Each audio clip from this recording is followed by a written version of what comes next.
En 2004, Air France et KLM Royal Dutch Airlines ont tenté quelque chose que le continent n'avait jamais vu. Deux compagnies nationales, symboles de fierté patriotique séparées par des siècles de rivalité coloniale, ont accepté de se regrouper sous une seule société holding. Les analystes ont qualifié cette union de mariage du désespoir, car aucune des deux compagnies ne pouvait survivre seule face à la vague montante des compagnies à bas coût qui déferlaient sur l'Europe. Le gouvernement français a conservé une action spécifique. Les Néerlandais ont exigé une autonomie opérationnelle. Toutes les parties prenantes supposaient que la structure s'effondrerait en moins d'une décennie. Depuis 20 ans, l'aviation européenne accepte une vérité douloureuse. Les compagnies aériennes sont d'abord des institutions nationales et ensuite seulement des entreprises. La souveraineté l'emporte toujours.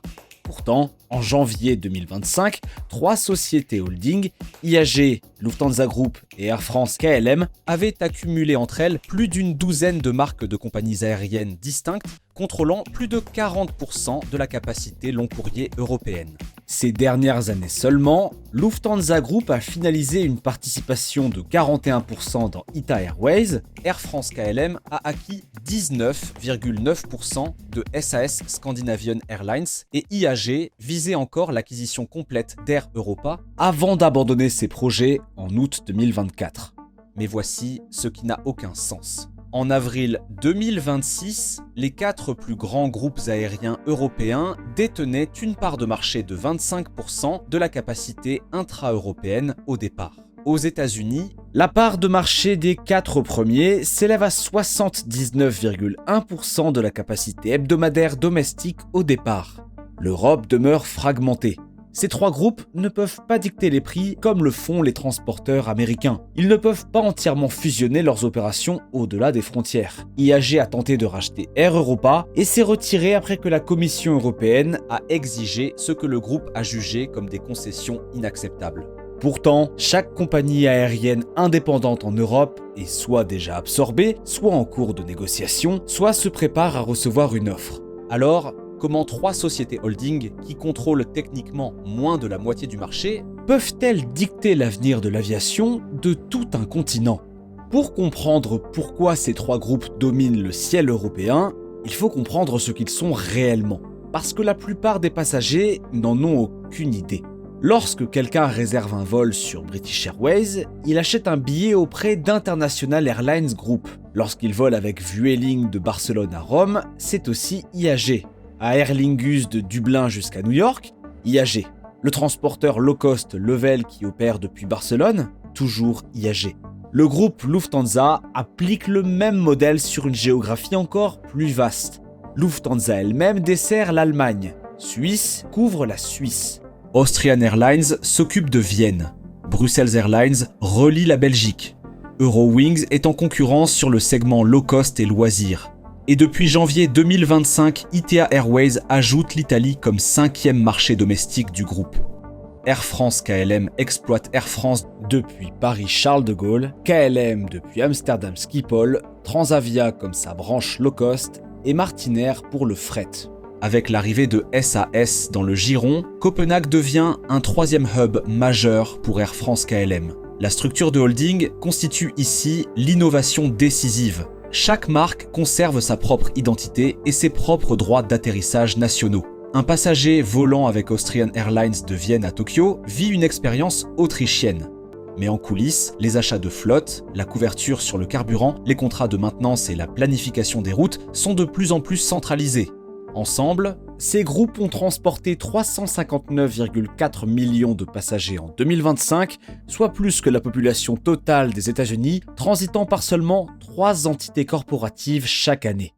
Le manuel d'instruction est resté remarquablement constant. Identifier une compagnie nationale affaiblie, acquérir une participation minoritaire, obtenir l'approbation réglementaire, parfois sur plusieurs années, intégrer les opérations en coulisses tout en préservant la marque. Lufthansa a perfectionné cette approche en premier. Swiss en 2005, Brussels Airlines en 2008, Austrian Airlines en 2009. Chaque acquisition suivait la même logique. Ces transporteurs desservaient des bassins de clientèle aisés, Zurich, Vienne, Bruxelles, mais ne pouvaient rivaliser seuls face aux concurrents à bas coût sur le court courrier ni aux compagnies du Golfe sur le long courrier. Lufthansa les a absorbés, a acheminé leurs passagers vers Francfort et Munich et a transformé ces anciens pavillons nationaux déficitaires en réseau d'apport pour ses opérations intercontinentales. IAG a adopté une approche différente. British Airways et Iberia ont fusionné sur un pied d'égalité en 2011, créant une société holding qui combinait la domination de BA sur l'Atlantique Nord, le corridor aérien le plus rentable au monde, avec le vaste réseau latino-américain d'Iberia au départ de Madrid. Ils ont ajouté Vueling pour la densité court-courrier en 2013, puis Aer Lingus en 2015, ce qui leur a offert un tremplin transatlantique via Dublin.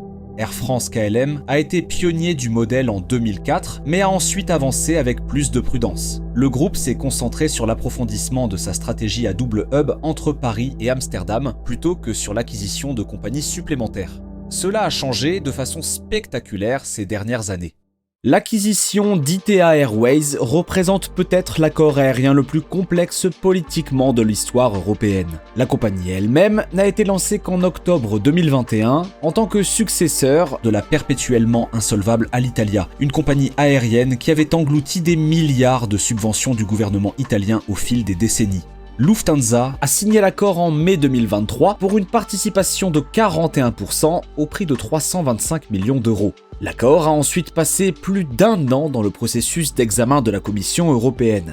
Bruxelles a exigé d'importantes mesures correctives en matière de concurrence, obligeant Lufthansa à libérer des créneaux et à ouvrir des routes à ses rivaux sur des paires de villes clés entre l'Italie, l'Europe centrale et l'Amérique du Nord. La transaction a finalement été conclue le 17 janvier 2025. Au terme de l'accord, Lufthansa détient des options pour acquérir la pleine propriété à 100% d'ITA Airways à une date ultérieure.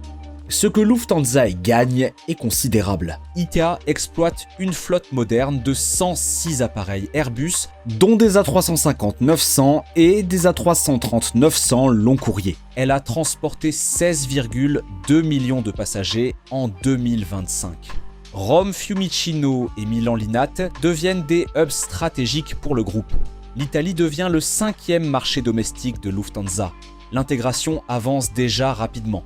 Les membres du programme de fidélité Volare d'ITA ont commencé à accumuler et à utiliser leurs points via Miles & More en février 2025.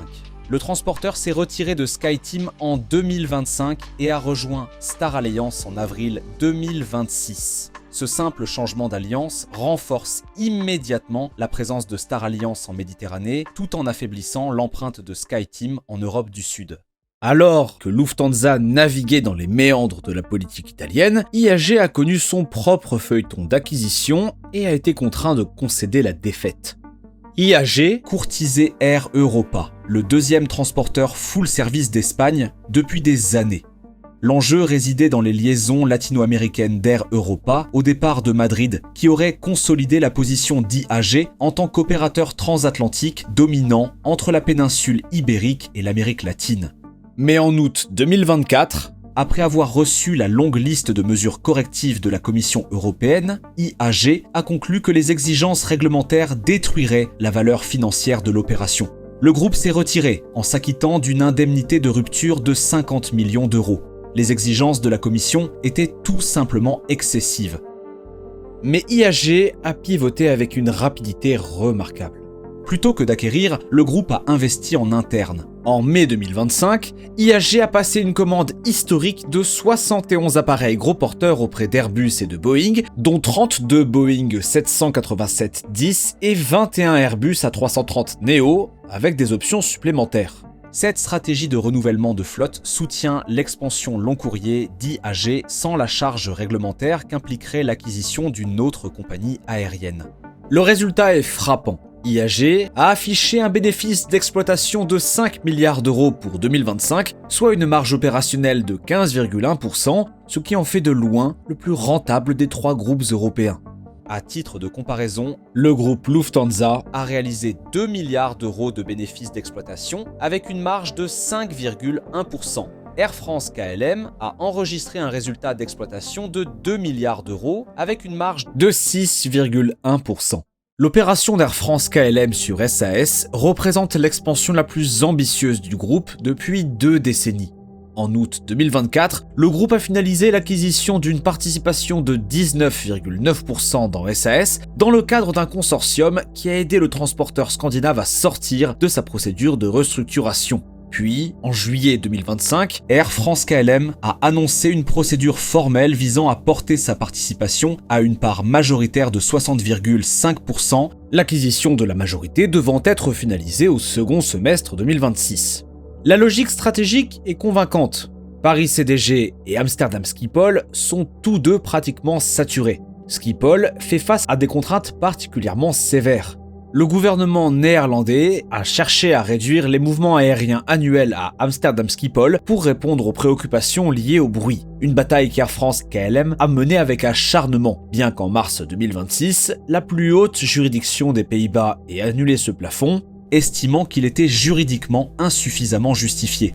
Copenhague résout ce problème. SAS domine le riche marché scandinave, une région où Air France-KLM n'a jamais été fort, du moins pas autant que SAS. L'ajout de Copenhague comme troisième grand hub offre une capacité de croissance que le groupe ne peut tout simplement pas atteindre dans ses aéroports existants. La transition de SAS de Star Alliance vers SkyTeam, finalisée le 1er septembre 2024, a immédiatement élargi la portée de l'alliance. Mais c'est ici que toute cette histoire prend un grand tournant inattendu. L'importance de ces acquisitions ne réside pas dans l'ajout de passagers, ni vraiment dans l'ajout de routes. Elle réside dans ce que les dernières cibles restantes peuvent faire à l'ensemble de l'équilibre concurrentiel de l'aviation européenne. Avec ITA qui a été absorbé par Lufthansa et SAS rejoignant Air France-KLM, il ne reste essentiellement qu'un seul grand transporteur national indépendant en Europe occidentale, TAP Air Portugal. TAP détient quelque chose qu'aucune autre compagnie aérienne européenne ne possède. Lisbonne se positionne comme le hub européen majeur le plus proche de l'Amérique du Sud. TAP contrôle une part massive du marché Europe-Brésil. La compagnie maintient également d'importantes liaisons vers les anciennes colonies portugaises en Afrique et en Asie. Le gouvernement portugais a relancé la privatisation longtemps retardée en juillet 2025, visant à céder une participation de 44,9% à un partenaire aérien stratégique avec 5% supplémentaires réservés aux employés de TAP. Les offres non contraignantes étaient attendues pour le 2 avril 2026. Et la partie d'échec s'est déjà clarifiée. Lufthansa et Air France-KLM ont toutes deux soumis des offres non contraignantes avant la date limite. IAG, qui avait initialement manifesté son intérêt, a annoncé qu'elle ne poursuivrait pas l'acquisition, déclarant qu'elle donnait la priorité aux opportunités de croissance au sein du groupe existant. Il en reste donc deux. Dans le cadre du processus de privatisation, la société holding d'État Par Publica dispose de 30 jours pour préparer un rapport sur les mérites de chaque proposition. Les offres contraignantes sont ensuite attendues dans les 90 jours. La privatisation devra ensuite être approuvée par la Commission européenne. Les enjeux ne pourraient être plus élevés. Si Air France-KLM l'emporte, elle s'assure un hub sud-européen non contraint par les pressions de capacité de Schiphol et verrouille le réseau sud-atlantique qu'elle convoite depuis longtemps. Si Lufthansa l'emporte, elle réalise un raz-de-marée sur l'Europe du Sud, en ajoutant Lisbonne à Rome, et obtient la plus large couverture continentale de tous les groupes européens.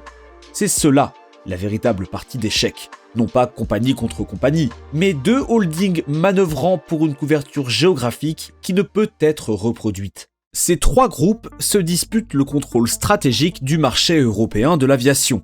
Considérons le paradoxe. Les quatre principaux groupes aériens européens contrôlent 24,9% des vols intra-européens au départ, contre une part de marché de 79,1% pour les quatre premiers acteurs de la capacité domestique au départ aux États-Unis. Selon cette mesure, l'Europe reste compétitive. Mais cette statistique masque une réalité cruciale. Sur les routes long courrier, là où les marges sont les plus élevées, la concentration est nettement plus sévère. Sur les routes corporate premium, l'Atlantique Nord, l'Amérique latine, l'Afrique australe, leur part grimpe encore plus haut. La structure de holding rend cette domination quasiment invisible aux yeux des consommateurs. Un passager qui choisit entre Lufthansa, Swiss, Austrian Airlines et désormais Etihad Airways croit comparer 4 concurrents indépendants. Ce n'est pas le cas. Il choisit entre 4 marques détenues par la même maison mère, optimisées pour couvrir différents segments de prix et différentes zones géographiques sans se cannibaliser.